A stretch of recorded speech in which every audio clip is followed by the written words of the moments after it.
Volkswagen Taos kabayan. Ito yung pinakamahirap tanggalin ng bumper kabayan ha. Ito ha. Ito sa harapan medyo okay lang to. Ang pinakamahirap ito kabayan, yung sa likuran Taos pag magpalit.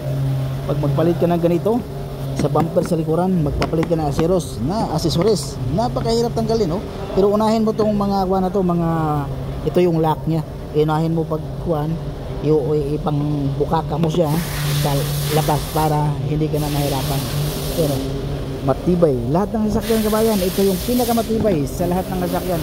Pinakamagandang bumper niya, yung mga clip niya. Yan o. Pati ito, pagtanggal mo ng bumper dito, naka-clip to siya. Akala mo mayroong buhos sa loob. Pero Volkswagen to, hindi ito Audi. Pag Audi, Mercedes, pwede mo tanggalin sa loob. Pero ito hindi, dito sa labas. Yan o. Yan ang technique sa. So kailangan hilahin mo lang to kasi nakaipit talaga yung bumper dito. Muntik na masira. Pero hindi naman kasi balik na dito eh. Yan ang technique kabayan ha. Volkswagen Taos, pagtanggal ng rear bumper. Pinakamahirap rear bumper. Sa harapan, okay lang yan. Magpapalit tayo ng ganito rin. Palitan natin yan. Okay?